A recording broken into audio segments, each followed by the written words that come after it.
Hello, ladies and gentlemen, and welcome back to Inside Movies Galore. I am one of your hosts, but we have a special introduction for you coming from. Why don't you introduce yourselves? I put a spell on you. And now you're mine. You can't stop the things I do. I ain't lying. It's been 300 years, right down to the day. Now the witch is back, and there's hell to pay. I put a spell on you. And now you're mine. With that wonderful introduction, I am Septum Sen, taking over this hosting duty. Of course, that was my lovely wife, Kim, who is on with us tonight. I try. And of course, we also have with us tonight, of course, Dave introduced us. Hello. And Kotobuki Jake. Hi. And of course, back again with us, we have Mosley. How to do. And Dustin will be with us later on, for those of you familiar. Of course, tonight is the 1993 film Hocus Pocus, directed by Kenny Ortega. Of course, we have a spoiler warning in case some of you haven't seen this film by now. We're going to and there are some people who haven't. Just be warned. So, the synopsis of this film is that many years ago, there were 3 witches who preyed on the lives of children. Finally made to pay for their crimes, they left a curse that would herald their return to live again. May the children beware. That's better intro than IMDb's. Yeah, well, I made time to write it. But in any case, I guess we can go to the first impressions. That was better than Trump's inaugural speech. No, let's not get started on that one. So why don't we start actually with Kim, since you've had a deep history with this film. We'll start with your first impressions, and was this your first watch of this? Well, I mean, no. God, no.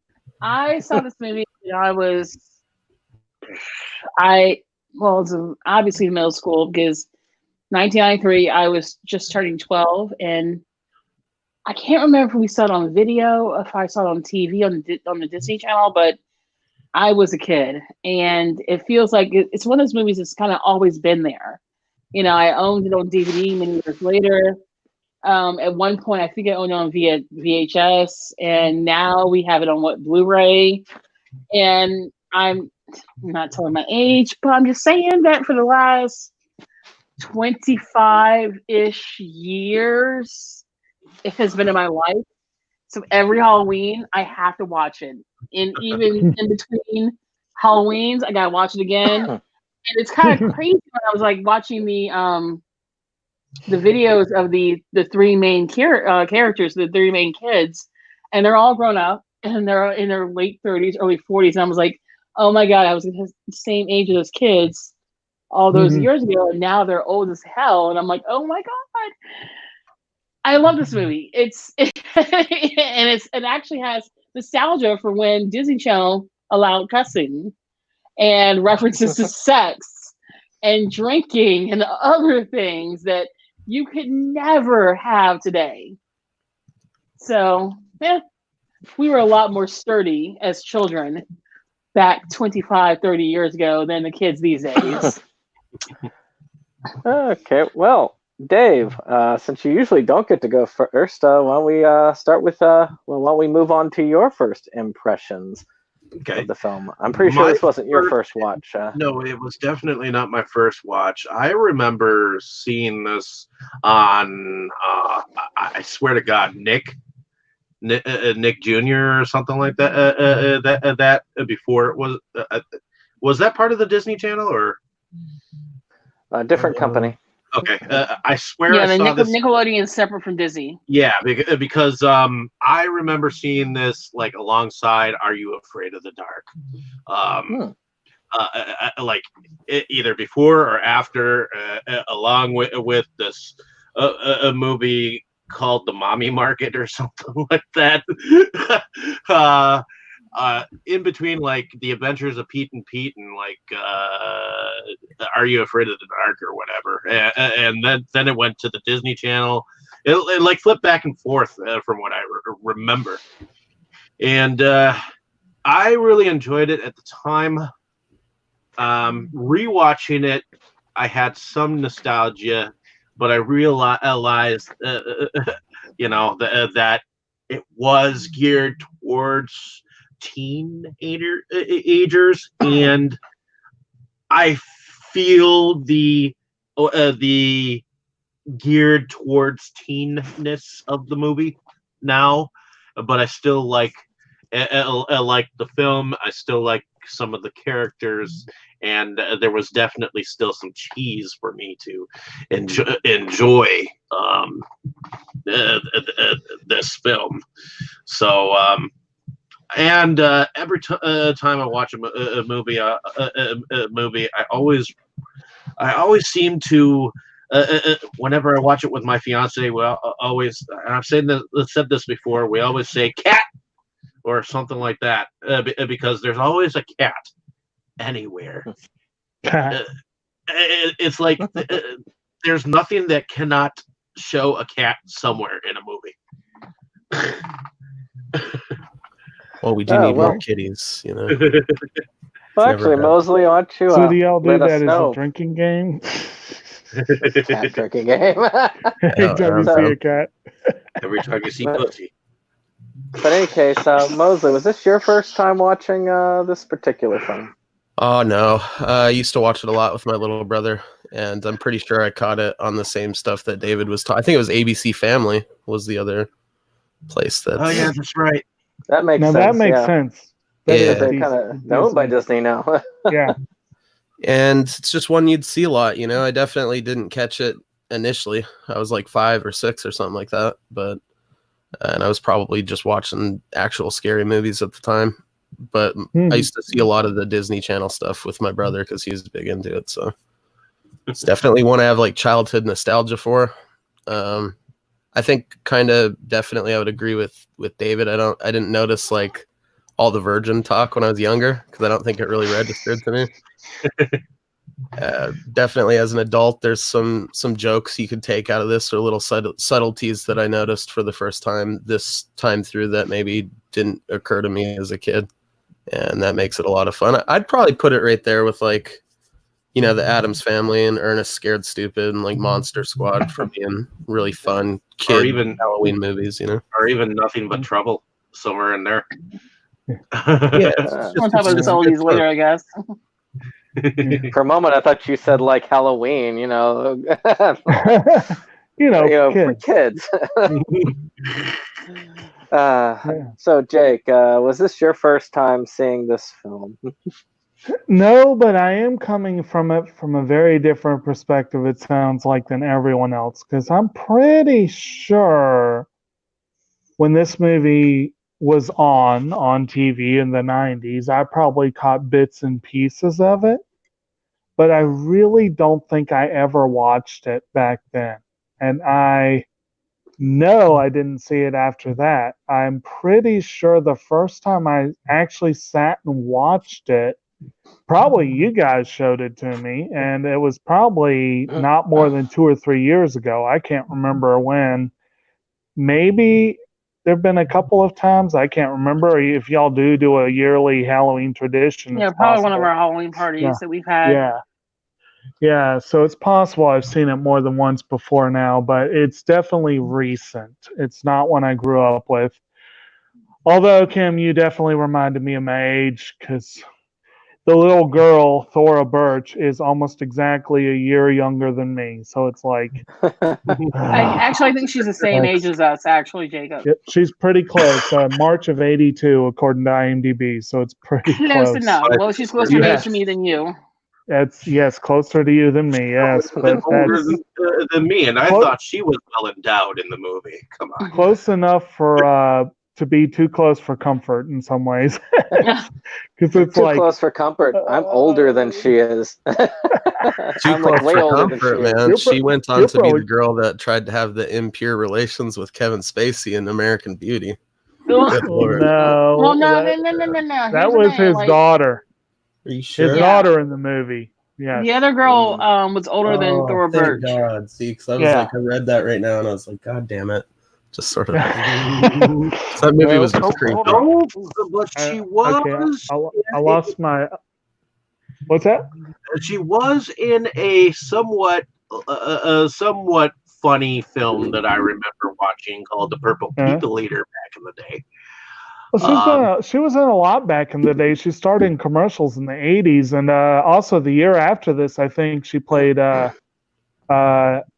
Jack Ryan's daughter in Clear and Present Danger. So she had definitely some interesting early '90s stuff. But anyway, back to my own experience. I like the film. Having missed it growing up, I think I probably don't have the nostalgia factor, and I'm sure this is a film where nostalgia factor is a huge part of the enjoyment in terms of coming back to it later.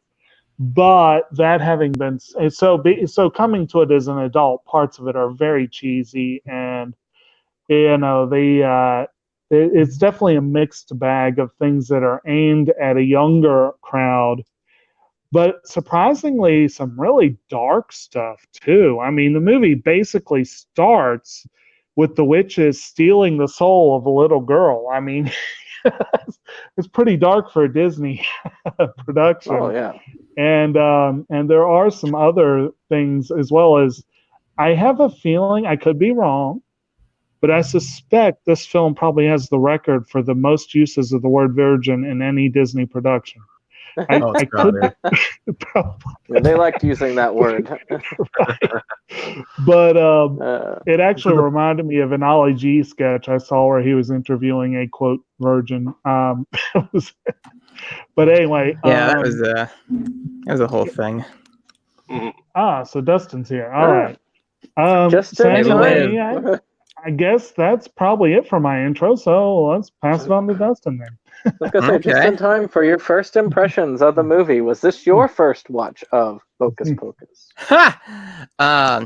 Okay, so I kind of have a lot of backstory with this.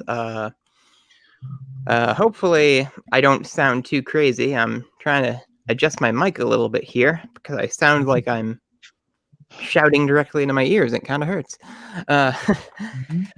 So I first saw Hocus Pocus when I was,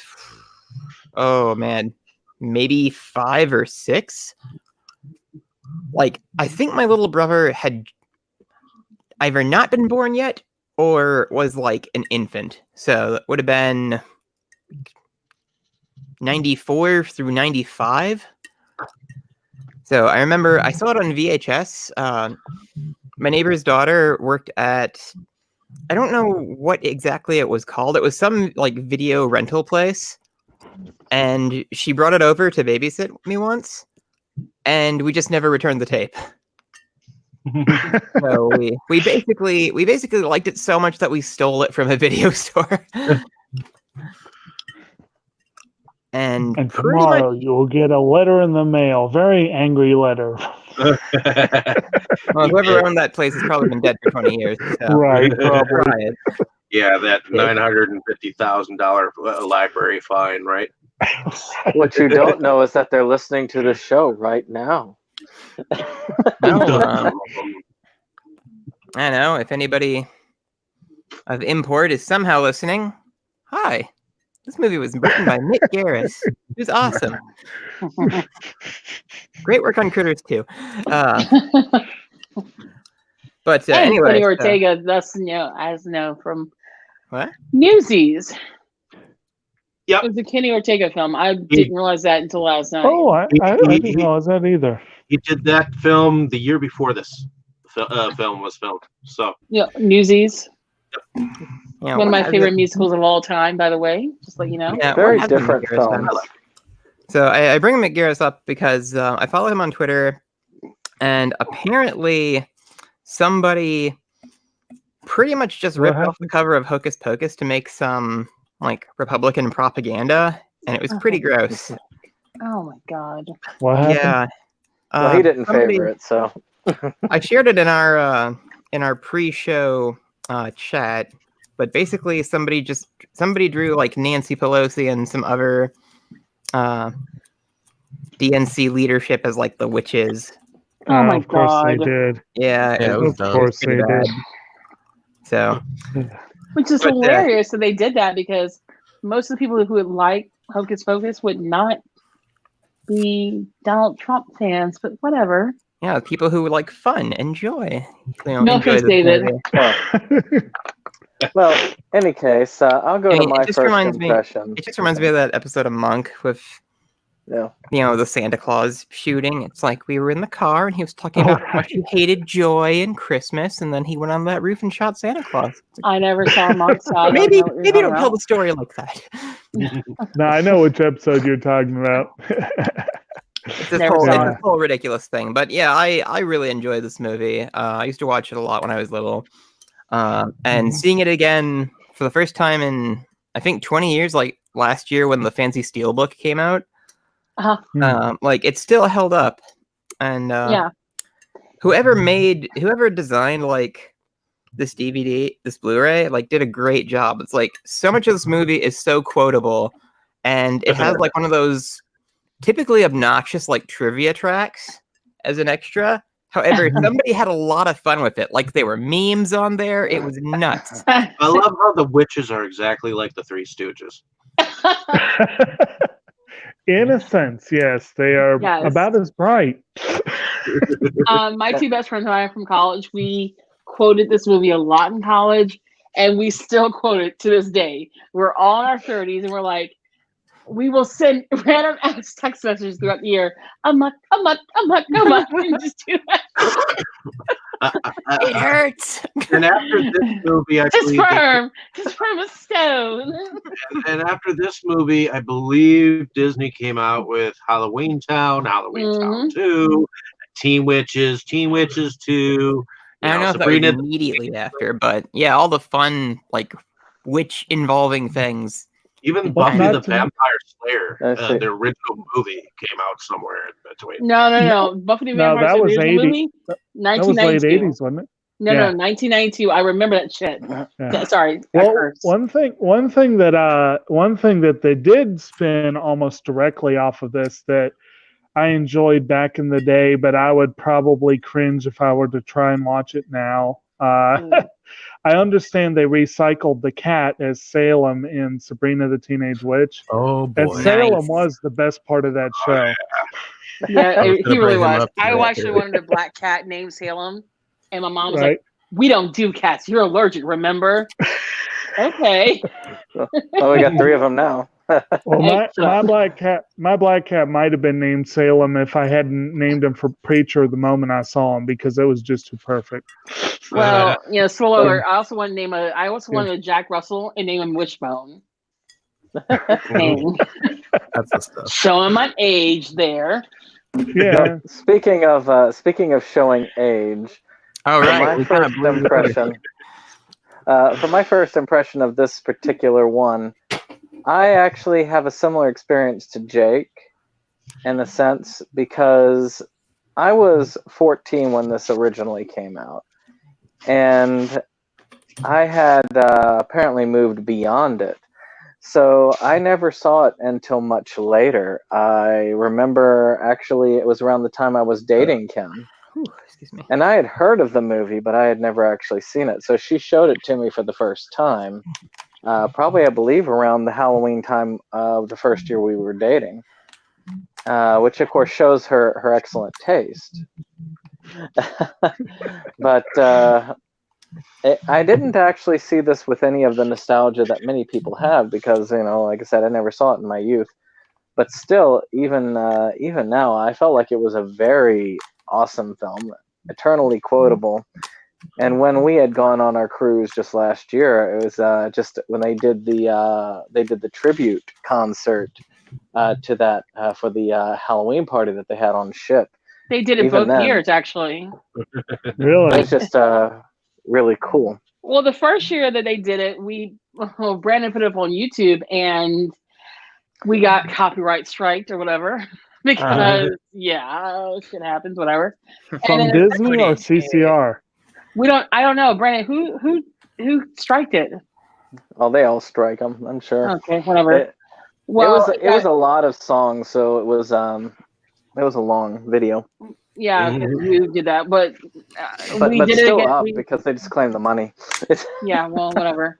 But we didn't get striked for this current one, and we did the whole, once again, the Hocus Pocus thing. And they always have the three women dressed as the Sanderson sisters, and you have the one who plays Sarah overdoing it with the sluttiness and just kind of being a little extra. But whoever plays Winifred, she's always excellent. Bette Midler? Was that Bette Midler? Yeah, but I'm saying on the cruise ship that we go on every Halloween, which was except for this one. Year. Yeah, except for this one. I actually remember their names for once. It's Kathy Najimy, Sarah Jessica Parker, Bette Midler, because their names were really big on the VHS box, and Well, and we're going to move to characters shortly, but one of the first things we'll do is we'll hit to the plot. I'm not going to do the blow by blow. We'll be here for a while otherwise. But essentially, the plot kind of boils down into a good versus evil with a bit of teen romance and comedy in between. Very few teen romance, whatever. But what did y'all think of the plot as so it was? I really liked the storyline. I mean, you got. I mean, the story is set around witches, who were at one point in time a threat to the town. Because evidently the town had a lot of kids at one point in time, and it was suspected, or at least it implied, that there were more kids than just Thackeray's sister. Correct? Thackeray? Is that his name?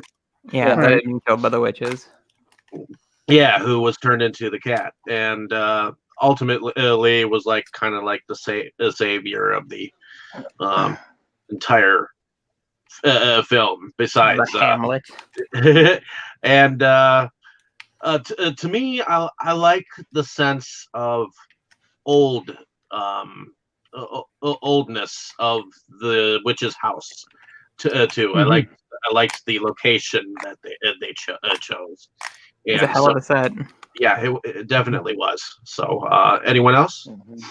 That's very funny. That old house. My one of my mother's aunts, her house in Blackstone kind of looks a lot like that.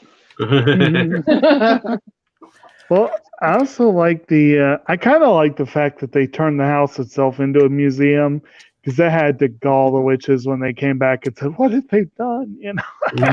But but one of the as far as the plot is in a lot of ways extremely boilerplate, extremely standard. Actually, it's very similar in some ways to the plot of Monster Squad and some of those others. You got the small group of kids that have to deal with a supernatural threat. None of the adults will believe them. The kids' adventure movie. Exactly. You have to imagine that the people who wrote that, everyone who got involved with Hocus Pocus probably saw Monster Squad. They had to have. Right. And movies, of course, like Goonies and things like that as well. But yeah, the whole idea of the kids see what's up and they have to do something about it. And of course, with the help of a talking cat, definitely helps. I like. They intentionally revive the witches too. That's a little bit of a different thing. Usually, in those kinds of stories, the threat just kind of appears. Well, not it's taking the legend seriously. It's kind of I all his don't fault. know. Like things work I'm out, gonna s- but I feel like I think I I'm gonna people say matter somewhat. at him. I I'm think I gonna say somewhat. I've seen that a few times. I think I somewhat remembered this film specifically for the fact that the Virgin was the young boy. You know, Not I the mean, girl. not the girl, the Right. boy. Right. Well, he was the It's- final girl at the end. Yeah. Right.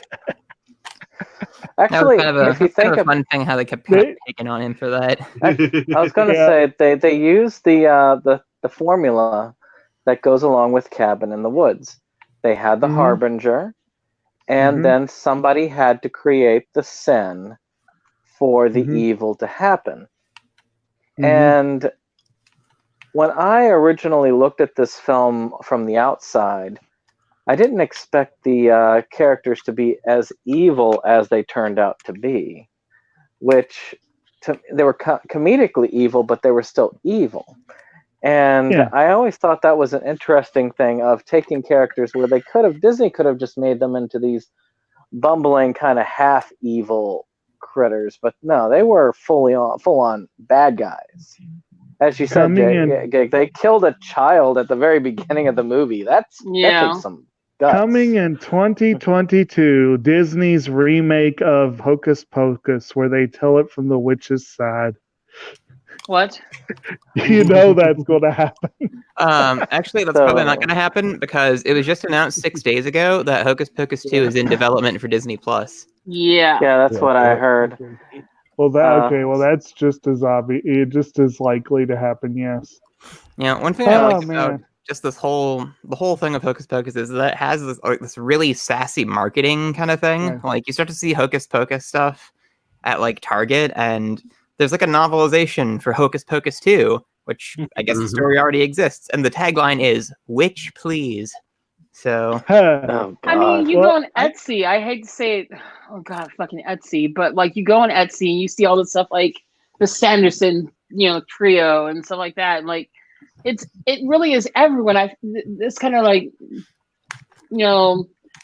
makes me believe that all the people who are making decisions right now are all millennials. People like us, who are now in their late 20s and early 30s and mid to late 30s, and they're the ones making these R&D decisions in these companies, which is why you're seeing all these remakes and resurgences of all these films and TV shows and stuff, because that is what we grew up with. And they think that they think that there's just going to be a big blow up like Sam from Trick or Treat. Well, yeah. So, it's crazy because I have in my job, I have kids that come in our area, and they're like, "Oh my God, you ever seen the Hocus Pocus?" And I'm like, "Girl, I grew up with that stuff." And they're like, "Oh my God, I saw it the other day. It's so fun." The Sanderson sisters. Yeah, okay. In my job, they really talk like that. Some of them they do, and the other ones they get very stereotypical, whatever. So speaking of this, apparently the director of this film is attached to what looks like a remake of Dirty Dancing. Ortega. And apparently he also is riding high with Disney. He did the High School Musical series and the Descendants series. Yes, so I'm sure he'll be asked to do Hocus Pocus too. Well, I believe he choreographed Dirty Dancing too. Kenny Ortega is not young anymore, so I'm not sure how to do that. He's getting he was also part of the TV series of Dirty Dancing because there was evidently a Dirty Dancing television series at one point too. There was? Yeah, there was. Yeah, I'm sure I don't know if he was involved in that, but that Ortega dude definitely choreographed Dirty Dancing, like the original one, if I remember right. And he directed a Michael Jackson tour. So. Well, you're talking about he did. He directed the documentary "This Is It." Yeah. So he's still active. Actually, we haven't heard your thoughts on the plot, Mosley. What are your thoughts of it? I guess I would agree with mostly everything you guys have said. It is pretty basic and formulaic or whatever. It's just your classic, like, witch's curse. We'll be back, mofos, and then they come back. Hijinks ensue. Yeah, But I again- guess I kind of probably thought that was a little too basic until I read the backstory of the dude that wrote it or like created the idea. I guess like this cat allegedly ran across his lawn, and I think he was telling a story to his kid, and he just gave him a basic witch tale, and then was like, huh, that actually might be a fun thing, you know. And then from there, it eventually got passed through some hands and became a movie. But That's great. so that kind of, I guess, to me makes it a little more wholesome, the basicness of the plot. You know, there's an awful lot of adult humor in here that I Right. certainly did not catch until maybe this time around. Right. Well, I think Go ahead. this is why I think people we're don't all the same need way. to. This is why people don't need to be afraid of this. And a lot of people, I think, they're so afraid of putting adult humor in children's films or family films because they're so afraid that they're going to offend the children.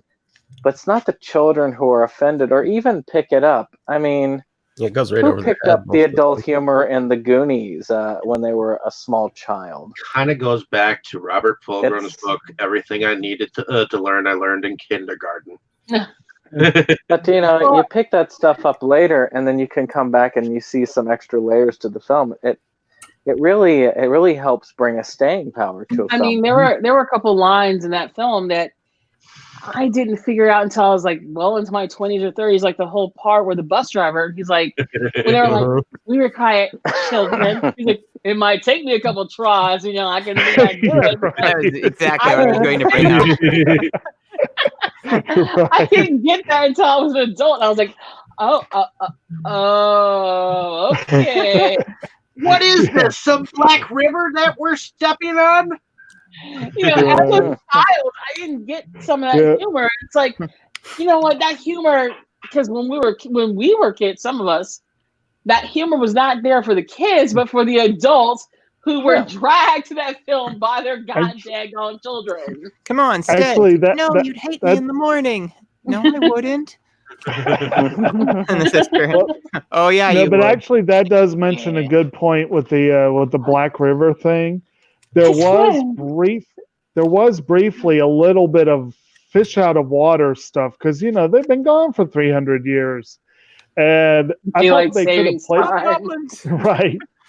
I thought they could have played that up a little more, but they did I play agree. it for some pretty good laughs. And I did Well- that Black River thing. I like that. It's like and the I'm not vacuum thinking. cleaner thing. Oh, the vacuum cleaner! I did not get until last night. It never occurred to me until like last night. Like, Right. as a woman, Which could have Oh, the been a 21st reference century. to which could have been a reference to another Disney movie, The Brave Which Little one? Toaster. well, I don't know whatever. about But that. I'm sorry, but her with the vacuum cleaner between her legs, and I got Fucking vacuum out. I I got don't remember that scene in the Brave Little Toaster. I like that. I like that whole. I just like that whole joke. It's like we fly on what, and it's like they just check the clause, and it's like, well, guess we're using whatever the hell this is. You had the three little girls who were trick or treating as them, and they saw, these brooms look great, and then they just fly off with the brooms. They just jack the brooms too. Like that's a normal thing to just Where steal are people's brooms? Halloween decorations. Purloin. They were on their way to a Quidditch I love match. that, What are you like, talking about? And Purloin. let's not forget Gary Marshall and Penny Marshall as a married couple. Yes. That's Oh, great. Gary Yes. Marshall was funny in this one. He's Sanders and sisters. See, those are the characters in the Master. movie too. Like him and the bus driver. There's some people in this town up to some wild shit. And, like that guy's he was found for clearly, some yeah. kinkiness. Same Oh, thing with yeah. the bus Clearly. driver. There's a lot of life in the background, like everywhere in this movie. You could do a whole damn movie on the bus driver, man. He's just like letting strange women into the bus. Within 5 minutes, she's Yeah. sitting on his lap driving. know, Hey, right? Damn. Speed bump. Like Even he the, could- it- even Did the you parents- realize that they didn't pay for shit? No. I don't think that guy mind- Max He and- let them freelive. I don't think even down to Max and Danny's parents, like, they were pretty freaking wild. Like, they never questioned anything. Like, did you notice honey, he's not wearing shoes. They didn't question it. They go to the party. Must be some kind of statement. I know, like the kids are clearly, their kids are clearly panicked, and they're like, "Oh, honey, have you eaten too much candy?" And like, Mom, Dad, whatever coat you snorted. Not to mention, I didn't OD. Not to mention, That's wild. Not to mention, we have Doug Jones, who played in The Shape of Water. Yes. Oh yeah, Billy Butcherson. Probably one of the funniest zombies ever. I would agree. He has the best introduction because, like, he sees Sarah and she's like, "Hi, Billy," and he's like, Yeah. Hey, and he sees Winnie and she's like, "Billy," and he's like, "Oh man, you're here too." Firefly from hell. Yeah. The So Andrew laughed basically, I so love hard at that scene. Like, I saw it with him. I showed him, I think, for the first time several years ago, and he laughed so hard at that scene. So another quick point on the parents and the townspeople. So you could basically say with this one, it's like the adults don't know anything. They're ignorant to what's going on, but they're not boring the way they usually are. You know? No. You know? And because Dude, they party. And because the witches are the way they are, they don't even realize the children are dressed up in Halloween clothes. They're like, I smell children, but I don't see them. Well, and of course, it's a different cultural age. Also, I mean, keep in mind back in even the early '90s, parents weren't quite as helicopterish as they are over their children these days, for the most part. No. I mean, kids were usually, I mean, even when I was young, I was allowed to roam around on my own a lot of the times after a certain age. Hey, when I was a kid, my dad would leave his door unlocked. I mean, I doubt that, I mean, nowadays, you barely even have trick-or-treaters. The concept is starting to be extinct, actually. More trunk or treat. It was malls, but malls are dying. So it's more like trunk or treat, where you have various organizations, churches. I mean, shoot, our organization did a trunk or treat. We compete with the police every year, and where you know they sit in the parking lot, and then they hand out candy to the kids. Kids come and show up in costume, and they just go around and collect that way. We got the trick or treat Main Street thing here. That's a big deal. But it's kind of sad though that you don't see that sort of thing anymore. Like kids just kind of walking up the neighborhood doing the candy. Either that or parents are just buying candy for them and being like, "Here, happy Halloween." So, did anybody else just feel sad when you get to that end scene where the cat actually dies at the end? I mean, it's sad, but you're almost happy for him, you know? It's like, finally. Well, and he got to do a little Jedi ghost thing so he could deliver one last virgin joke. I mean, it all worked out. I'll get it tattooed on my forehead, okay? Jeez. I was more shocked when he got flattened by the friggin' bus, man. Yeah, I was too. I mean, when he didn't come back like right away, I was like, "Oh." But man, already it's like, oh, right, okay. I thought that he was going to come back up and say something. Don't you know cats have 9 lives? That's gratuitous. Yeah. I don't make me cry as a child either. I'm sure after 300 years he was up to life 20 at least. Yeah, you think? Yeah. So before we're gonna try and move on shortly because of time, but does anybody else have anything important they wanted to say about the plot before we move to characters? Well, I mean, there's a lot of this movie has a lot of really memorable scenes. Like it's not really like set piece to set piece like some of the things we've seen. It feels a lot more organic than that. But there's a lot of cool stuff that it feels like worth commenting on, but we'd probably go over time, like the party sequence where they like put that dancing curse on everybody. Actually, I was well, that's going the to ultimate say, scene right there. I want to say you probably do want to comment that the witches apparently do have the ability to glamour with music, which is kind of an interesting thing that they gave them that plays into the plot a few times, especially at the dance scene and at the beginning with the little girl. Little Pied Piper But thing. like Sarah basically has, you could call it a Pied Piper song, basically a come that's like little her- children. That's like her specific power. Because there was a surprising amount of information on that like weird trivia track. Right. Cool and fact, like that's like her special. That's like her special thing. Like the other two witches can't do it. Great song too. Yeah. I enjoy it. She can sing great. Mary is a bloodhound, basically. She can smell children. She's really good at smelling, kind of telling people apart to a degree, you know? And then, of course, Winnie's... Come to see. Right. But, all right. Yeah, that was fun. Well, I Fun guess then we fact on can... that. Oh, sorry, bro. Go ahead. The dancing plague thing actually was kind of a real thing too. I guess these people got infected with like some rye bread or some shit back in the day, and just started dancing all drunk like. And a bunch of them, I don't know if they died, but a lot of people like dropped down of exhaustion or some shit. And back then, of course, they thought it was probably witchcraft or something. I don't know if they died, but yeah, I don't know if they died. I think that people just kind of collapsed from exhaustion, but it turned out it was from some crazy like yeast getting them drunk basically or something. Well, of course, back in the day in the Salem trials, dancing was often associated with witchcraft and deviltry and that sort of thing. So it was like they kind of go hand in hand together in those legends. So yeah, shoot, and most music too. Yes, it was Tituba out in the middle of the forest. Yes. So let's move on to characters at this point. Of course, you can't really talk about Hocus Pocus without talking about the sisters. And we've covered a little bit of them with a little bit of the background already talked about. You had the three with Winifred as the leader. And that was the only one that we didn't really cover. Of course, you've got we've got Sarah Jessica Parker as Sarah. Later to be Sex and the City fame.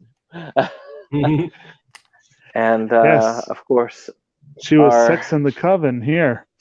Then of course our other sister she got hit on in like every scene she was in. Well, yeah. Well, she was the sexy sister. The thing at the party, like I like that little throwaway joke at the party. It's like, did you see the children? And she's just like over, like off in the corner, like making out with some guy. Like she comes back to the group. What was I supposed to be doing? Right. And then of course the other one, I mean, of course, again, I came to this much later, so again, I keep thinking of her from Sister Act. Yeah, that's where I know her, and because that's where I saw her first. So, but I think this was before Sister Act, wasn't it? I don't remember. When was Sister Act? It was also Sister Act 92. 1992. Yeah, it was before the second Sister Act. Yeah, true. Yeah, Sister Act came first, and then what's interesting is that her name was Mary Patrick in Sister Act, and in here, her name was Mary. That is kind of neat. So, I need to watch that again. Yeah. That was actually a good film. Apparently, she co-stars in Veep. I need to see that show. Yeah. She's a fun actress. Yeah. And of course, Bette Midler as the main witch. Right. Probably one of the most unforgettable performances that was there. Yeah, she had the teeth before Pennywise. I almost wonder if she clearly got a little bit of design inspiration from her. What was that, Kim? I said she clearly had fun with this movie. Oh yeah. Well, she's the one that's been championing for a sequel. She obviously liked that. She actually liked it. I think she said it was the most fun she had in a movie up to that point or something. Yeah. I was reading a little bit on it earlier. Yeah, I saw that too. You said you think they drew inspiration for Pennywise. The one that comes to mind more for me is probably the Queen in Alice in Wonderland, Helena Bonham Carter. It reminds me sort of like that. But anyway, whatever. Well, but yeah, it's like I said before, it's worth noting that she is not exactly the sharpest tool in the shed. She clearly has more brain cells than the other two put together. and they're evil, but they're likable evil characters. And you almost want them not to be evil. They're too dumb for you to hate them. The burning ring of death! No! They're like holding her back and shit. Wait a minute, this is water. It's just the best stuff. And looking up the headlight, Right. it's like the sun! Ah! And then like falling over, and Sarah, it hurts! Oh. Yeah. I think that's my favorite line. They had So no ridiculous. sense motive. No sense motive at all. And they just like open their eyes like, wait. So what other characters would y'all like to go over? Well, I guess you got to talk about the main kids. I mean, well, the sister was kind of a brat at first. I don't know. She was kind of trying to get him in trouble multiple times. She kind of amused me, I think. I don't know. A lot of her stuff, though, was good-natured. It wasn't very mean. Oh, yeah. She amused me when She amused me when the bullies came and tried to harass her for her candy, and she was like, "You better watch out! My big brother's with me." It's like, hey, it's a guy whose shoes we stole earlier. Yeah. And it's like, I liked when she told me Little Leaguer. That was good stuff. Yeah. I thought that was one of the brattier. I thought that was one of the brattier moments. Actually, that was one of the ones that I was less amused by. She just it's like that, that sort of precocious, way too wise to really be logical, but it's amusing for the purposes of the film kind of character. That was kind of, and compared to her brother really was a little bit of a limp rag. I mean, he just wasn't that interesting a character for the most part. He was like the standard protagonist. Yeah, just insert hip new kid in school here, right? Kind of thing. She was pretty quick though, the little sister, when she came up with the whole like pretend like she summoned the witches on purpose thing. Right. She gave it a shot, and I thought that was pretty clever. Yeah. Well, he did have the Hocus Pocus line. It's all just a bunch of Hocus Pocus anyways, right? Well, I mean, you need that for the trailer, yeah. Of course, the little sister had the virgin line over and over and over. Yeah. Well, yeah, the main character kind of annoyed me a little bit, so I was... actually, I don't know if any of you all looked at this and thought the same thing I did. He's but kind of bullies, I don't know why, but I always pictured the bullies as sort of a young Jay and Silent Bob. Yes, I was thinking that too. I don't know. Jay maybe. At least the Jay part. Yeah. Yeah. At least the Jay part. Not necessarily Ice, but... well, especially because Jay was himself. Jay in this one. Yeah. Like they were definitely memorable characters. Then again, you could kind of see Silent Bob being the kind of character who would have a youth he was deeply ashamed of and he completely reinvented himself. I could see that. Especially if that like stupid Ice thing. Oh my god. My name's not Ernie, it's Ice. He had it shaved in his head all the It was like, the fuck? Which severely dates this movie because you know who he's probably trying to emulate. They have the chains and everything. Oh God! Stop, collaborate, and listen. Yeah, they got a great arc. Well, so to speak. They get like thrown in those cages.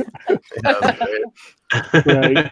And every time you see them, we're just like messing with them too. Like Sarah's like just like poking the guy with that iron rod. I think that actually, does anyone notice that Sarah's kind of a, I don't know, child molester because she's like, let me string him up and let me play with him. She wants to Good. play with every guy she comes across, no matter how old Her or young character he is. reminded her character Which actually probably ended up having a lasting influence on young Jay with his line from Clerks.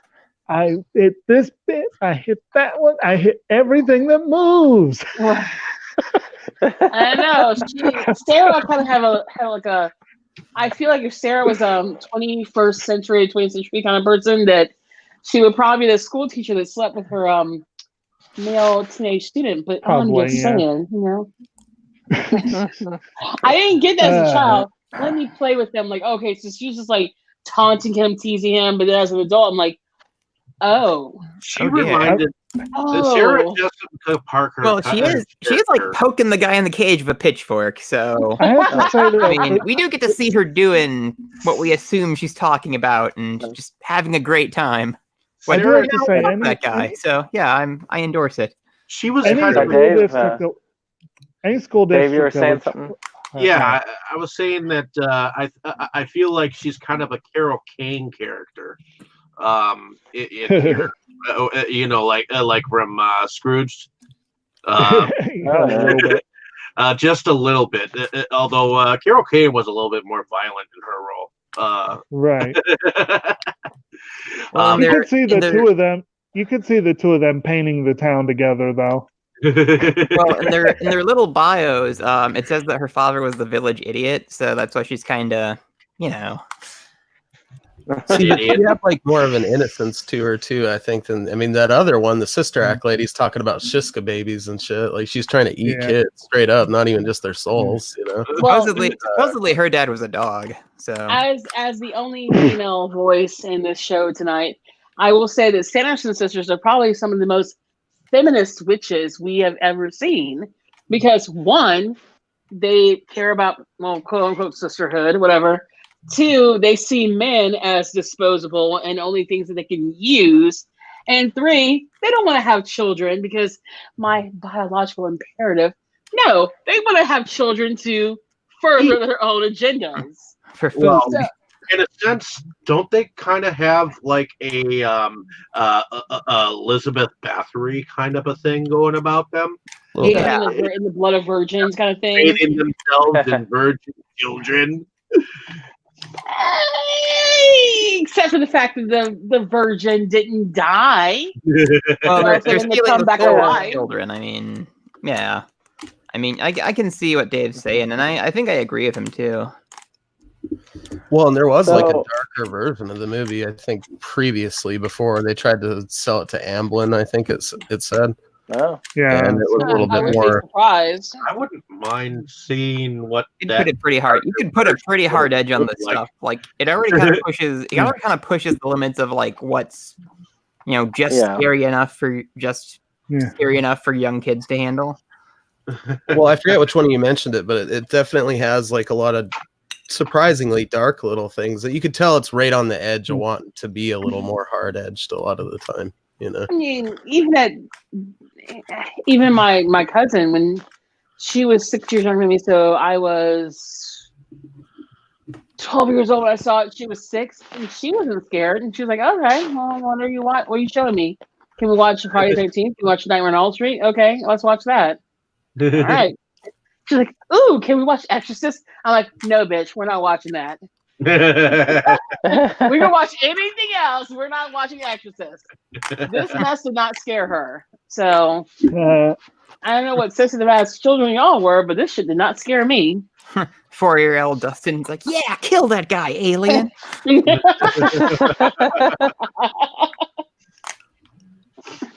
So that's not I exaggerating. guess the only character we haven't any of the last main character we haven't talked about was Thackeray Binks. Oh, what about Allison? Aw. Oh, I just kind of skated over her. I liked Zachary's accent. Thackeray. No, it's not Zachary. The Old Thackeray. English. Like Yeah. Thackeray. Thackeray. Yeah. Thackeray. Thackeray. He was fun. I mean, talking cats are always fun. Yeah. Well, at some point, okay, so growing up, Thackeray, okay, sounds so bestiality like, but I guess there was a voice. So someone refreshify my memory. Who was the voice of Thackeray? Because it was not the same guy who played the actor. James Marsden. Oh, that's why I liked him so much as in X-Men. God damn it, Cyclops. That's why. Okay, Yeah. so anyways, so my mom. Oh, sorry, Jason Marsden. I'm sorry. For fuck's sake, you fucked this shit all up for me. Anyways, so my mom. Sorry, language. My mom, years later, I went to visit my mom, and she was watching one of those CSI type shows or whatever.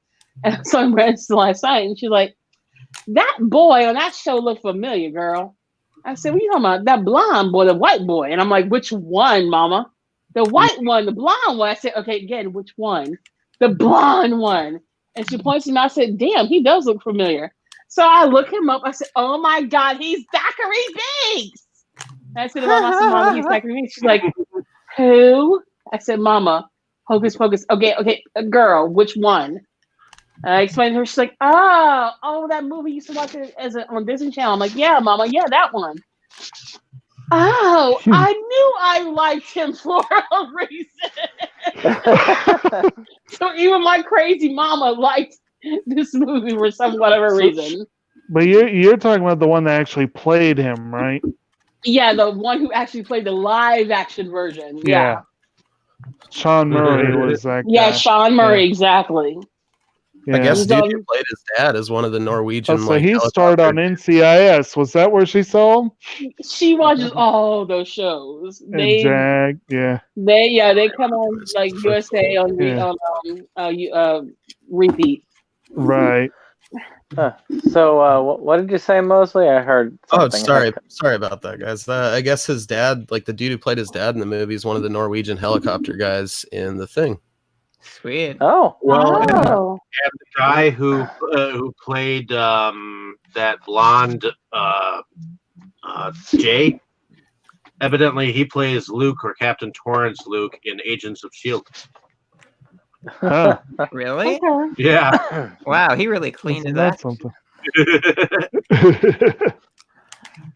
Yeah. I mean, so any other character? I assume that they went and let the bullies out of the cages after a few days, you know? Maybe. I just Why would always you wanna assumed do they that? were left there to die. That is like a great thing where he just like, hey, help! And he just takes his shoes back. Yeah. So any other characters that y'all want to talk about before we move on? One thing that I did notice, and I was unsure about this, I wanted to run it by you guys, but it seemed like Sarah Jessica Parker's character was almost, because she saw that girl by that stove at that one scene. She clearly saw her, and I don't know if she just ran away and didn't say anything because she's stupid, but it looked like there was that little bit of like intelligence on her face. And then there's that scene later where she like sticks her tongue out at her as she's leaving. And again, I don't know if that's just because she's a goofball or if it's like a... There seemed to be kind of like this thing where she particularly did not like Allison. It's like in scenes where they were both present, and they had like a moment, like Sarah would do something that would sort of suggest that, you know, she has some kind of like contempt for Allison, like the thing with the tongue, like eh. Or try to whip her with a branch at that one part. So I guess maybe she's just, I don't know. It felt like they were playing at her maybe being good for a second. The other thing I was gonna say, Sarah kind of hit on Max a little bit in that scene. It's like, I'll be your friend, and Allison's like, skank whap. I never considered she was this. Sorry, go ahead, Dave. Oh yeah. The scene that I was going to say is when they threw them into the boiler, not boiler, the heating room, the kiln at the school. Yeah, to me that was kind of like a Hansel and Gretel. The moment. child boiler? Yeah. Freddy's boiler room. Kind of like a Hansel and Gretel moment where they threw the witches in the oven, kind of a thing. Totally. Right. That's I'm cool. I sticking didn't a think penguin drum reference in there. Is it just me, or does the girl that plays Allison, Vanessa Shaw? I'm looking at these pictures. It looks like she looks almost the same as she did back then. Mhm. A little She bit was older, only but chosen for her yabos. The they are among the finer things in life. yes. Man, that was kind of fucked up. Like the logo was like, oh, my brother really likes your yabos. They're great. He thinks they're great. And I was kind of like, haha. And Max is just like, oh god, oh god, oh god. He did say she was pretty soft when he was squeezing up on his salmon pillows there for a minute. So, any other character stuff before we move on? Not that I know of. That's probably it. Alright. Then let's move to special effects. Actually, this movie had a number of special effects. Not as much as the next section that we'll be going into, but where we cover music. But as far as special effects go, we had various things like the magic spells being cast, the book, all Right. sorts of things going on. Yeah, we had like lightning and shit. So what did y'all think of the special effects of this film? I think their best effect was making the witches making their wardrobe like really billow when they were flying. Like that was a really, really cool thing that they were able to do. The lightning coming out of Winifred as she was zapping Max. I liked some of the effects there when she was first beginning to have her magic back. I really liked when they were liked first the getting book. resurrected. Oh, sorry, bud. She was the one that had like real legit powers. Like the other two, like they kind of had like things that they specialized in, but they couldn't shoot lightning or anything really offensive like that. They could, they just couldn't think of it at the time. They were both blonde and half magicked. So does the book count as a character? The book was a character. It actually had some character to it. Yeah, it did, didn't it? It was the eye. So, Mosley, you were saying something and I cut you off. Sorry about that. Oh, no worries, bud. I really liked that scene where they were first getting resurrected and like the floorboards were going nuts and there was that green light under it. It just, it looked pretty wicked. That was a great scene. I would love to, I always thought about is there was a haunted house ride I went on. It's been a long time ago. And it was very similar to that, where they actually had the boards moving up and down. You had the light underneath. It was like the idea was the house was coming alive to try and eat you. And right, yeah, that's dope. I was always reminded of that. I think that's probably kind of why it reminded me of something you'd see in like a Disneyland attraction or some shit, like some weird set effect that's meant to go off once every hour or something. But it looked really cool. What people don't realize is that actually wasn't the Sanderson sisters coming back. That was just like a showpiece that they designed for the gift shop that they accidentally activated when they went. Well, as someone who went to Disney World in the early 90s, when I finally saw this movie, it did feel like a 90s Disney era. Like, I remember Haunted Mansion. I remember that one. I was, this was like 1989, I think it was. Haunted Mansion. Yeah, like not the movie, but the actual ride. Attraction. The ride. When you first got there, you got into a room, and all of a sudden the room went dark, and you saw a girl hanging from above, and she was screaming. I remember bloody murder. When you first walk in, the headstones, and with these like really weird like haiku type stuff on them and stuff like that. And I remember like going through the ride and being so scared that I had to cover my eyes. My mom is sitting right next to me. My mother, in my opinion, at that time, she was a bad bitch. Nothing scared her. And I've got my face covered with like a slight slit open through my fingers. And my mom was like, girl, open your eyes. And I'm like, and I'm freaking out, but kind of enjoying it. And so after a while, I'm like, okay, this is not scary because my mom is still sitting next to me, She hasn't ran off yet, and she's not screaming. So I guess it's not too bad. And so we get to the end, and I was like, "Can we go again?" Girl, we ain't waiting that line again. You should have had your eyes open throughout that one. And so I was like, oh, okay. But when I watched Hocus Pocus like a couple years later, I was like, this reminds me of Haunted Mansion. So yeah. I think a lot of it was soundstage stuff too, and it does sometimes. You can tell it was soundstage. Yeah, it has that feeling like an amusement ride. Eaten Alive by Toby Hooper feels like a really fucked up one. I feel like. Eaten Alive, the ride. Actually, Kim, Meet the monster, his pet shows it at every half hour. Say what name? You have probably the most experience with makeup of the people here. What did you think of the makeup that they used for the zombie character in that particular?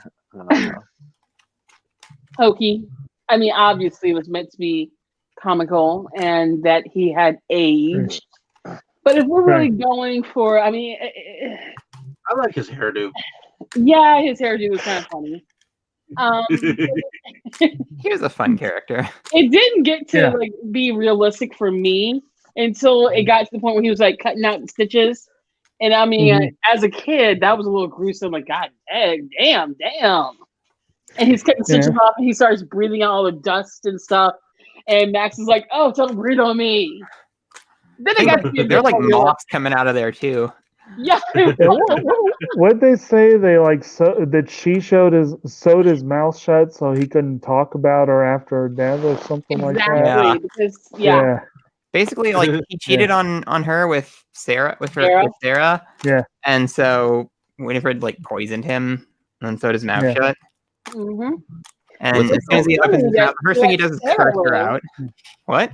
Yeah, he let Sarah live. She let Sarah live, but okay, whatever. So we didn't talk too much about him as a character, but I'm just going to interject. He kind of grudgingly did her bidding because he had to, but very grudgingly. And at one point, he basically just told her to.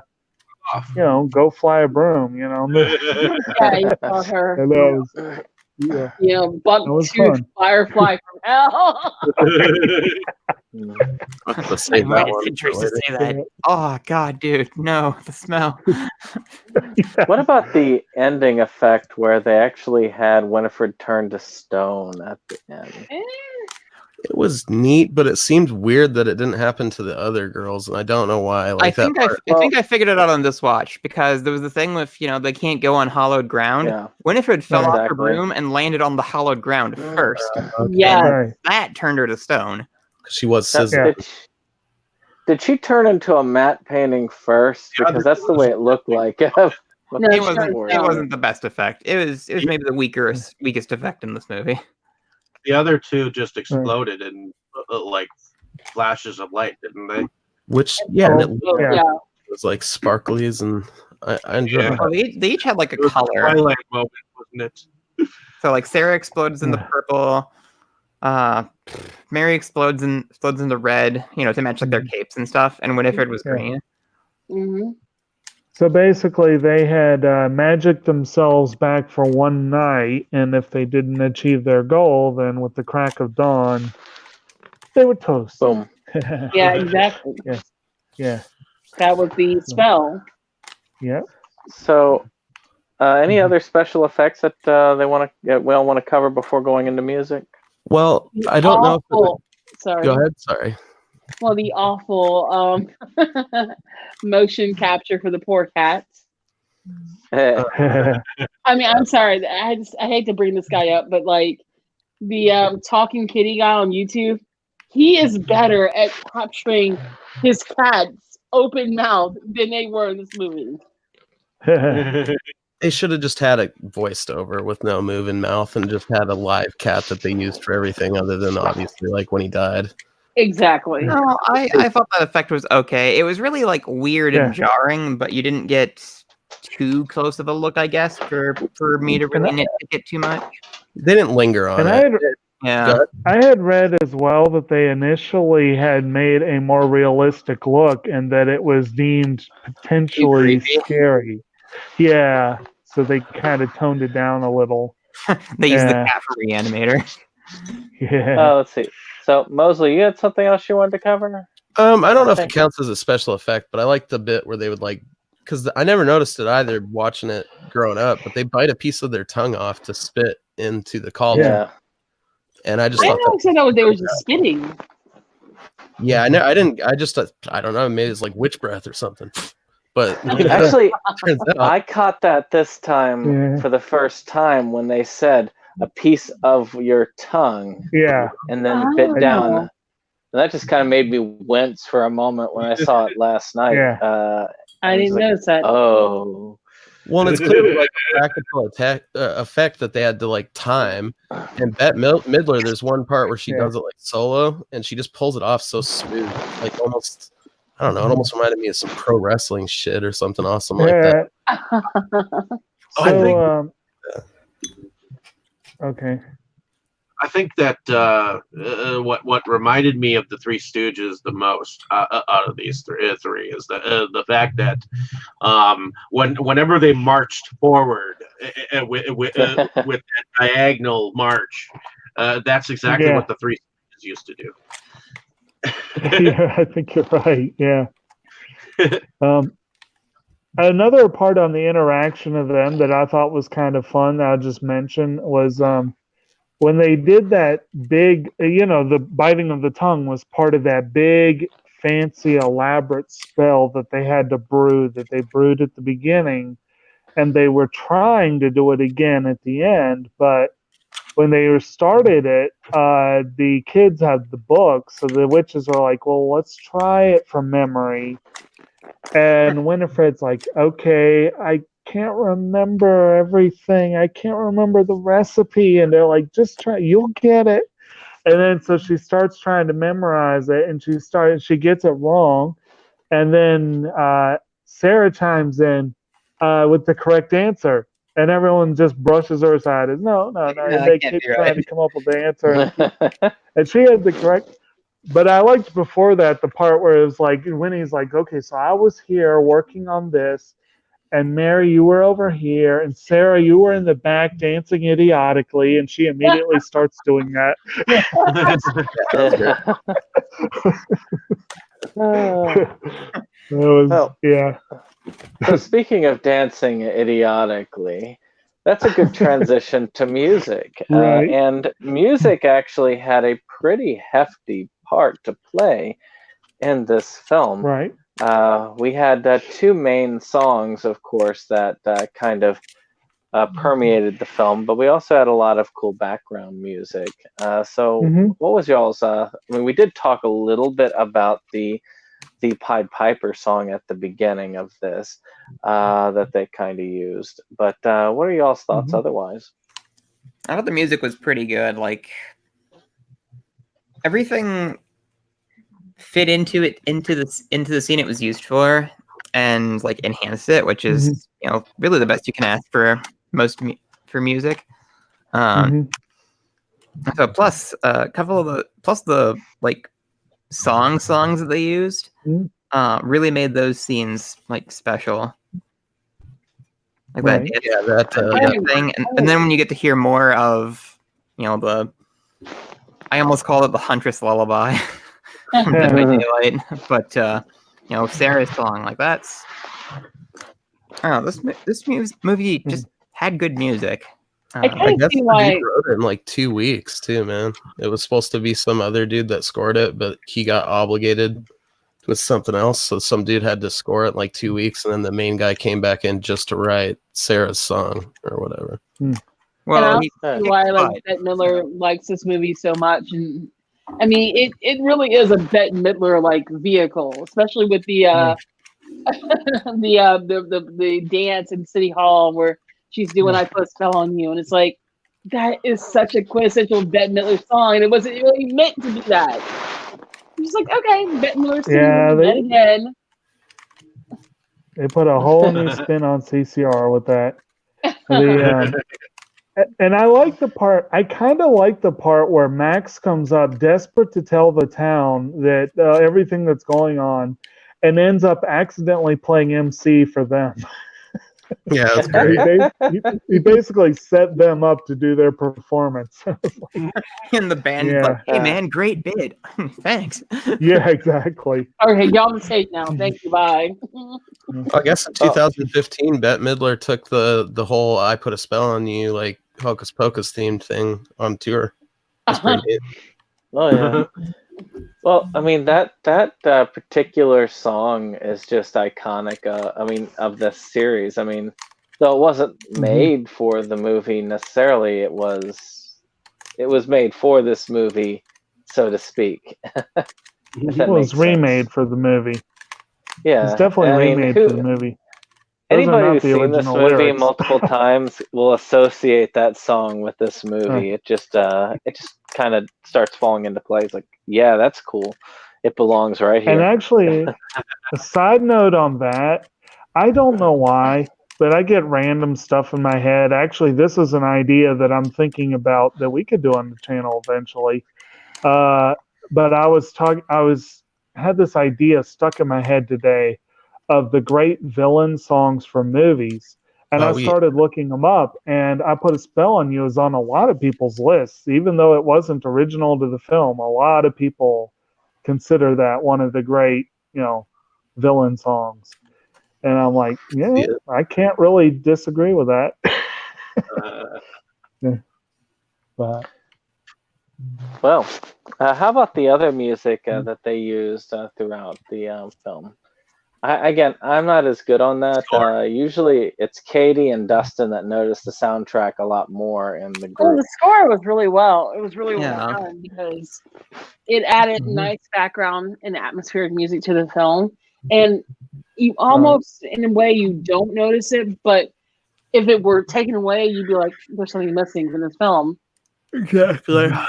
I was trying to say that earlier, but I didn't have the right phrasing. Oh, there you go. So I totally agree with you there, Kim. I think it helps set the tone. What we were talking about before, how this is like edgy, but it doesn't cross into something too dark. It's something that works as a family film. A different score by itself would have dramatically changed the reception of the film, I think. For sure. And do a little tweaking on the witches, maybe make them a little less stupid. It would have been a much darker film. Yeah. So. Oh yeah. So that could have. Now, given some of the music that came out from Amblin's heyday, it does make me think that could have been awesome. But yeah. So, if there's no more on music, we can move to favorite scenes as we start wrapping this up. So let's start with Dave. What is your favorite scene from this film? I guess that my favorite scene would probably be where Max actually accidentally, well, not accidentally, he did it on purpose. He lit the black candle. In his defense, he didn't think it would work. Flame candle. Made from the fat of a hanged man. Yeah. I think that scene, and I would have to say every scene that the witches are marching diagonally. For some reason, that's just comical to me. We'll have to do a Three Stooges movie one day for this particular. One day. So, Mosley, what would be your favorite scene? Oh, well, every part of me wants to say the bus driver because that guy was just rad. Impersonating a police officer, even though the kids are clearly panicked at first, and any normal person would be like, "Oh, hold on a minute, let me get a real cop." I love it. Right. But no, definitely when Sarah's like summoning the kids and stuff. It's like fairly moment in the movie, actually. Awesome. Yeah, and it's that scene really gives you an idea. It's like, oh, they're not just like idiots. Like they're gonna kill all these kids if given the chance. Yeah. It's like Stakes are real. Yeah. Actually, Dustin, why don't you go ahead and give us yours? It's kind of hard for me to pick like a singular favorite because just so much of this movie is straight enjoyable to me. But I think I want to say like favorite like one-liners rather than like a favorite scene itself. Especially like this is one I quote all the time. Remember when it's like, we should take a moment to relax, to make ourselves calm. I am calm.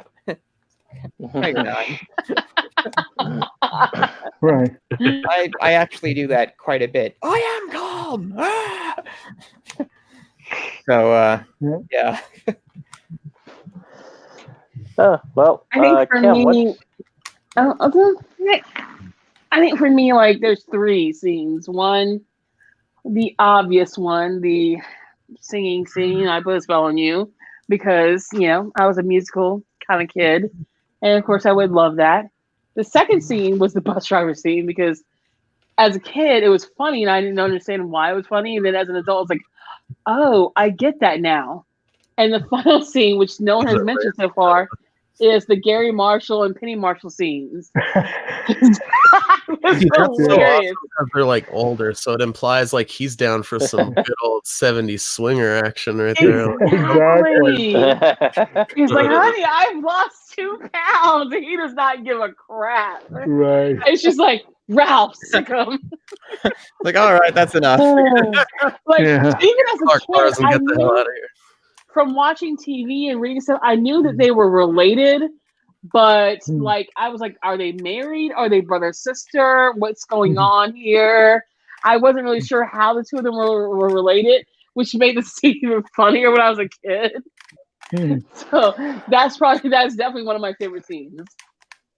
Jake, what about your favorites? Well, I kind of like the very beginning of that when they first see him in the devil costume and they're like, Master! I did think that was pretty. But and I will mention the bus driver. My particular moment, I love the part where she's like, we're looking for children, and he says maybe a couple tries. I thought that was pretty good. But my favorite part is one no one has mentioned exactly. We came close. It's a very simple little moment. There's a lot of scenes I like. And most of the scenes involving, what's his name? William, I think it is, the zombie. Billy. It's very Billy. Yeah. It's very rare that I will be the zombie guy because I'm usually not. But he was hilarious. And Doug Jones is brilliant with the physical acting. And my favorite part is when she first summons him and he first breaks up out of the coffin and he looks at the kids and they scream and run away and he gets this kind of dull look like, what? And then he turns around and looks at the gravestone and they're just slumps like, oh. Damn it. And like she's like, yeah, then you fool. He's like, whatever, bitch. And then then is when he gives her the dirty look because he's like, But I just love that moment of he doesn't realize what's happened and then he sees the gravestone. Oh, it's very slapsticky, which is yeah. And, I like him because and again, like where he's like, "Hi, Billy." Billy. Hi, babe. Hey, girl. Hey. It reminded me of that, like one of the people you'd see in the waiting room in Beetlejuice. Just kind of the way. Yes. He totally looked Little like that. bit. Yeah. That's where he was. My favorites That might have been where he was, dude. Yeah. I was gonna say my favorites are they're actually two areas. Of course, the song. I actually am back with Kim on that one because the song, but also the devil scene.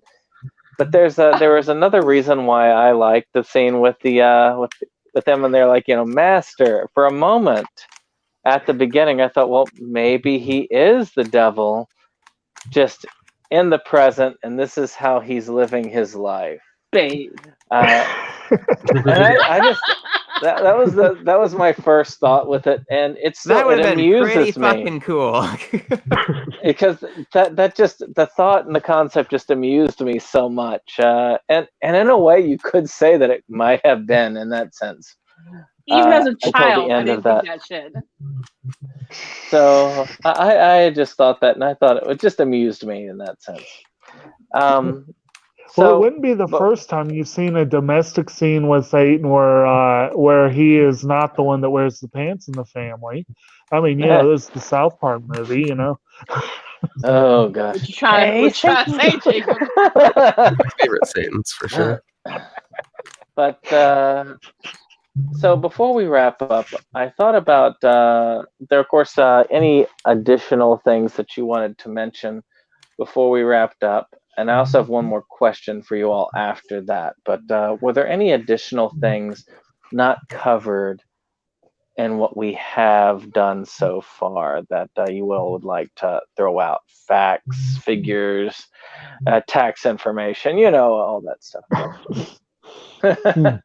Oh, well, one thing that I find fascinating was this says that well, of course, Sarah Jessica Parker plays one of the witches who apparently she found out later, much later, that that her 10th great grandmother had been arrested for committing acts of witchcraft and during the Salem trials, and it never went to court. But that just like the fact that she played someone and had that association, and then found out later she actually did. I just think that was kind of cool.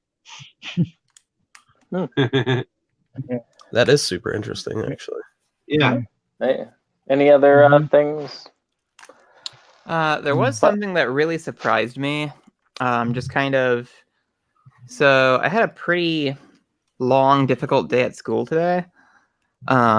And so I was going to be late getting home. So I was looking up the runtime, to try to figure out, it's like, okay, what do I have to do to get back in time to finish the movie? And I saw that this has a surprisingly low rating on IMDb. I think it was like 6 or something. And I was like, that can't be right. 6.8. So apparently this movie, everybody seems to love it, but I guess critics aren't fans. They never are. It was weird. It's fucking weird. That's surprising. I thought it was weird. Yeah, it is. And as a nice little fun fact, I worked with a girl who I swear to God, she was a doppelganger for Vanessa Shaw, who played Allison. Hair, long legs, tall, everything. Even yabos, everything. I remember when she got hired and she came into our building, I was like, what the? Oh. And I did a double take. She's like, are you okay? I'm like, girl, I'm fine. I know those I'm yabos. cool. I know the hair at the time, she wore her hair long and very straight. It was even the same kind of everything. I was like, I'm good. I'm good. I know, just, oh my God, girl. And at the time I had just seen oh Jesus, what's that damn Hills Have Eyes, the remake, which Vanessa Shaw is in that. I had just seen that. And of course, when this girl walked in, I was like, oh my God, I've seen her boobs. It's a good remake. Up close. Okay. Hey. Well, anybody else before we start our wrap up? I think it's really cool that all these ladies have consistently through the years been down to come back and do another one. That's really neat for something that wasn't even like successful in the normal sense. They just all seem to really have a good time doing it. And they're not just coming back because of like, they can cash in on the remake thing. It sounds from what I read like they've always been down to do it if someone wanted to make it. So hopefully they're able to do that because they seem to have an attachment to it. I think a lot of the people that do these little cult classic movies like that, those are some of their funnest times making movies. And it definitely seems like a fun movie to just work on, Kind of seems to be what keeps Rob Zombie going, just like the enjoyment of doing it. Right. There'll be definitely more hype for that than the new Black Christmas coming out. Yeah. I don't know. Alright. But yeah, Three from Hell was cool though. I just watched it again last night. I gotta wait for it to come Alright. down in price. Go to Walmart and get the Blu-ray that comes with the shirt. Yeah, I went and got that. That it was like $16.99. So Yeah, that's not too That's not bad. bad. that's a pretty good deal, especially with the shirt. Mhm. It's a great joke too. Like the new guy is like mugshot. He's wearing this dumb-looking shirt that says "Disco Sucks," and it does indeed come with the "Disco Sucks" shirt. Oh, nice. I was just gonna say that's the shirt that I want. I don't want the Nice. damn Three from Hell one. All right. I know. Alright. I wanted Otis's shirt. It's like That the little crucifix on it, and it's like Jesus loves you, but I don't. So fuck off. Hmm. Well, with that lovely set of words, before we go off and start doing our outros, I'm going to do something slightly different.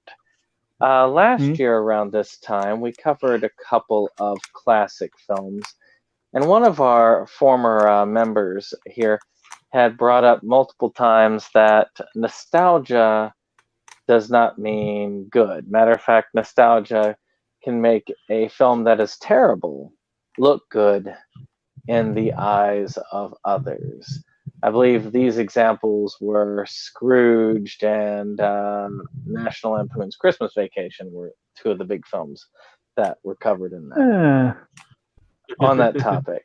For those of you who want to hear the arguments that ensued, you can look up those two episodes online. Any case, but one of the questions I posed to each of you as we start to do our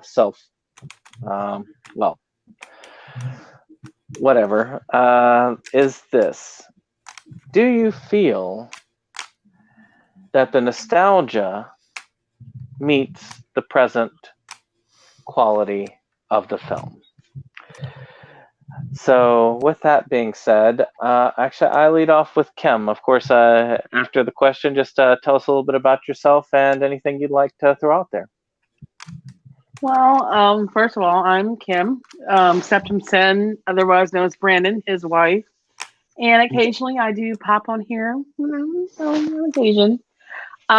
We have a YouTube channel together called That Nerd Couple. When we bother to update it, we're trying to do that more so. He's busy with his own channel. I understand that.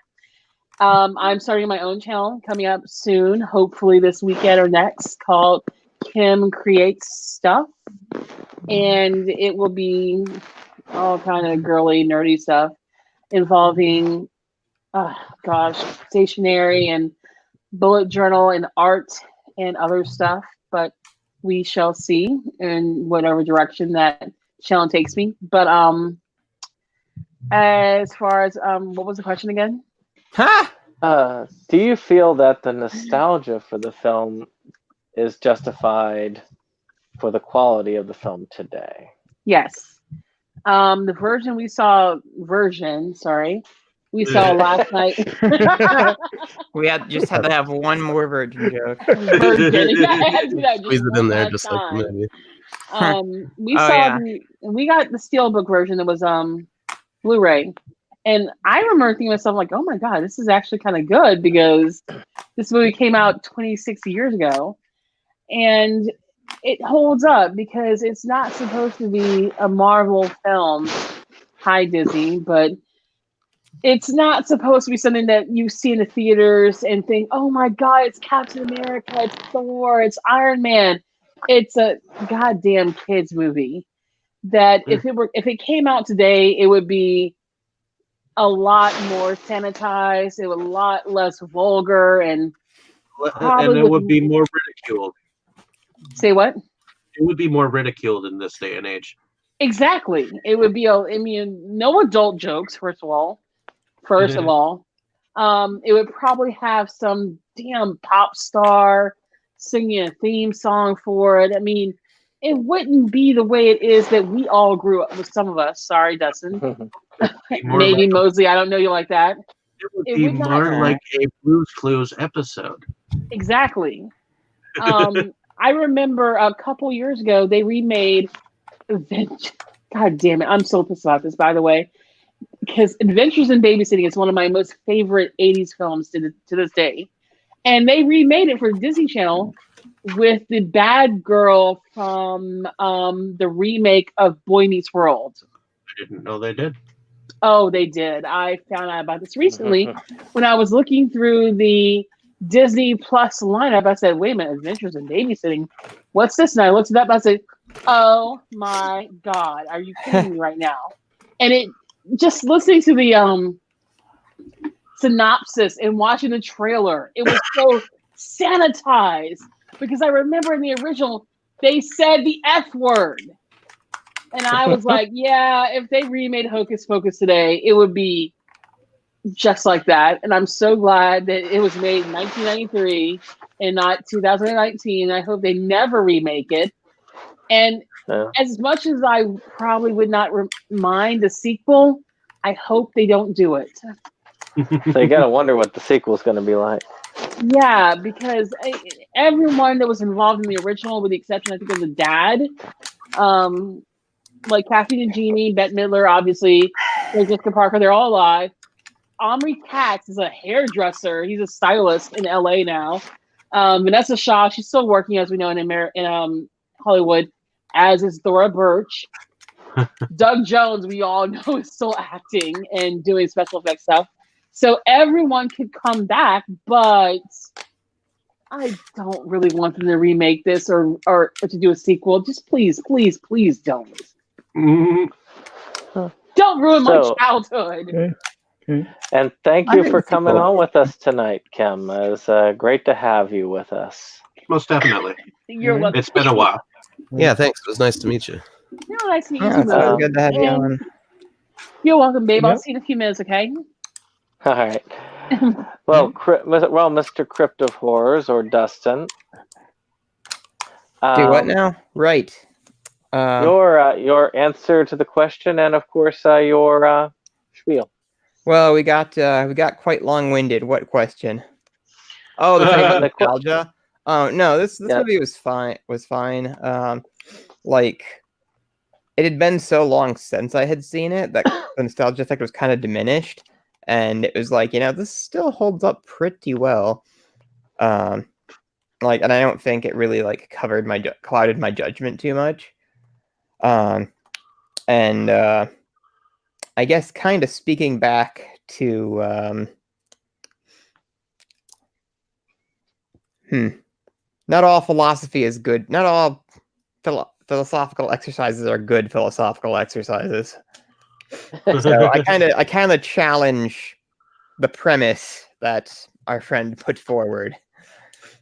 Well, like you did when we originally was put forward. Well,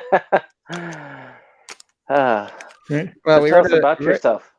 Well, we read a book for class where it's like, you can indeed have objective morality. Here's how. Which is its own can of worms. Well, I'm Dustin, also known as the Crypt of Horrors. I have my own YouTube channel, the Crypt of Horrors. I am a horror collector while I go to school here in Milwaukee, and I find lots of cool stuff kind of everywhere I go. So the channel is a way of showing that off. I also have an Instagram towards that purpose. Recently on my channel, I've been starting to do physical media reviews, and pretty soon I'm going to have reviews just kind of in general. So I was given a screener for Bad CGI Sharks, and now that midterms are over, I finally have time to actually watch it. I also got Shout Factory's Blob Blu-ray release, and I'm writing up a transcript for a video review on that. Which, by the way, if go buy it. It's fucking great. It only has one flaw, which you'll have to watch my video to find out about. And I can be found on Twitter as the Crypt of Horrors, just generally causing mayhem and having a good time. So come follow me and interact there. So I'm pretty responsive. Okay. Okay. Cool. So, Jake. Okay. I'm Kotobuki Jake, and I frequently guest on Septum Sin versus World, where we have a lot of fun talking about physical media, which we both collect obsessively, and it's quite fun. And I also have my own YouTube channel, Kotobuki Jake, dedicated to nature and the natural world. I have some videos. I swear they're going up soon, sooner than later. And to answer your question, I do think coming from someone who did not have the nostalgia for this film, it does come across as a little goofy and cheesy, but it's still fun. So I don't know if it lives up to the nostalgia for someone that has it, but I don't think that it's going to automatically become a bad film without it. And for the record, neither is Christmas Vacation necessarily. And just I'll leave it at that. And a heads up, I will probably be off before y'all are done because my phone's about to die. But anyway, to the next one. Miss you, Jake. I actually do have one thing that I just kind of realized. When Max is about to light the candle, it's like, a virgin has to light the candle, and he offers it to Allison, and she's like, nah. Anybody else catch that? It's like, wait. Yeah, I don't think they exactly said one way or the other with her, but that was a pretty good indication that. Yeah. All right. So, Mosley. Yeah, I don't know. I think that obviously new people discover it all the time and like it too. To what degree they're influenced by other people's nostalgia into liking it, we can't say. But I think it pretty much, like Jake said, it's not a movie that you necessarily need to have nostalgia for to have a lot of fun with. And I think that would stand up for most of these kind of movies from back then, You could easily say the same thing about Monster Squad or The Goonies. I mean, they're just kind of fun little movies with kids, right? So it's... Indeed. Yeah, it's not the type of thing that you have to have grown up on it to enjoy it. So I think that it's probably loved and held in higher regard for people that have nostalgia for it, obviously. But I think people that watch it as just a fun holiday movie would probably quickly move it up the list of like, yeah, this is one that we enjoy watching, Well, tell us about yourself. I pretty much just play old games and watch old movies and review them. So you want to sub me up on Drunken Master Studios, you can. I'm going to be doing a Halloween episode with Rebel Gaming Club this week. Should be a lot of fun. I can't wait to see that one. Yeah, it's going to be a blast. Oh, there we go. Guys are up to some wild shit over there. Okay. And I would say too, double down on, you need to sub all these guys up. They do some good stuff for sure. And also David's channel, Delusions of Grandeur. I'm sure he'll talk about it. Definitely. And that's it, man. Thanks a ton for having me. It was fun to talk about this movie. It's fun to have an excuse to watch it again. It has been an excellent experience, and we hope to have you with us again. Oh, for sure. So I am Septum Sin of Septum Sin versus the World. We are a channel that dedicates ourselves to physical media and the love and collection of physical media. We do reviews, we do pickup videos, we do videos about new releases, and one of our own Halloween-themed video series is coming to an end as our Horrorween series nears its last episode, which will air on Halloween, where we tackle the independent film 1031. It will be a lovely film, and I hope you all are there. Also, I hope to get another Video Game Diaries entry in. I've been asked to do that by the Anime Collectors group, who sometimes does watch some of these videos. There is another role I do for Inside Movies Galore, which includes some help with reviews. And, of course, I help run the schedule that we have for the movies. I put them up. I help you, our lovely viewers, to help us decide which films we are to cover in the next coming months. Next month is going to be movies that we are thankful for. We had a lovely variety of films that went up in our polls. Extremely amazing films. And of why course, we don't you? also. And why don't you tell us exactly what they are? So next week we are starting with Raiders of the Lost Ark, Ooh. followed by Clerks, and then of course Dustin has his birthday in October, so we will be celebrating that with the movie November. Tremors. It's Sorry, so not good. October, November, and of Which course is we will October. be ending this with Arnold as the Terminator. Do that. So we have a very exciting month planned, and I will hand this back to our regular host, David Struggy. Hello, ladies and gentlemen. This has been another thrilling Inside Movies Galore episode where we have discussed. I put a spell on you. Oops, sorry. Anyways, but I am David Struggy. I run Inside Movies Galore, founding father, but I run it with most of you charming people, and I also do some reviews of my own on Delusions of Grandeur, as well as some pickup videos. but definitely check out some of those that I've been doing. I've been hanging out with my Croatian friend Boris, and you will probably know him as a character in a movie that I executively produced called Dark Zone 13. So he has taken his character persona and is going on a video movie journey with me through Joe Sherlock and John Bowker films, and I am also introducing him to a few. So check out some of those episodes that I've been coming out with. So eventually Mo and I have something eventually planned to do where we'll probably do a couple of episodes together. So stay tuned for those. As soon as I get a chance here to watch the said films, we will probably be going on about them. So. Oh, and I forgot to answer the question. Of course, why don't you answer the question that was posed?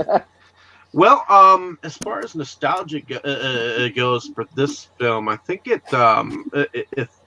came as the realization that Doug Jones actually played in this film, because we'd seen quite a few films with him in it on our film journey of our own, where we went on about Pan's Labyrinth and The Shape of Water and whatnot. So I guess recognizing that he played in here was something new to me, because I did not know who he was until I'd seen later things of him, including some short films that I've come across from time to time. He was in a film called Max the Invisible Friend or something like that by Phil Bergen, and things of that nature. So to me, nostalgia comes and goes. It can be there, but it also can not be there. I don't know if you know what I mean. I mean, it's. Do you think the film holds up without the nostalgia? I think it holds out because I've heard that with the new Blu-ray release that it's being relatively received because as soon as anything comes to Blu-ray, everyone's like, "Oh, I gotta go get it! I gotta go get it." Well, That's I have it on DVD. Collector one. Like it's a steel book that looks like the spell. It's a steel book that looks like the spell book, and it sold out pretty quick last year when it came out. I think I've too. I think I've seen it at Best Buy recently. Like I'll check again on Friday when I'm out there. because for a while it was going for like 45 or something crazy.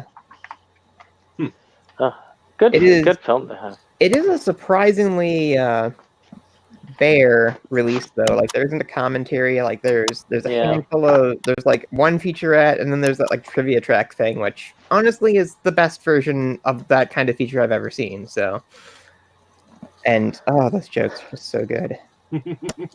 Well, to answer my own question, because I'm one of the two people here who did not have nostalgia for the film, I actually had quickly become a follower of the film, and that's seeing it as an adult. So I would like to think that nostalgia did not play a part in me liking the film. Well, I mean, it didn't, because I didn't heard of it before that fully. So, so it was a very enjoyable film. So I think that it was a good film on its own, even without the nostalgia. Okay. Interesting theory. Agree. So on that note, everyone say goodnight. Good night. Like, share, and subscribe. Do it. Definitely. Yep. And Mick Garris, if you were listening, thank you for doing that. Alrighty. You guys have a good one. All right. You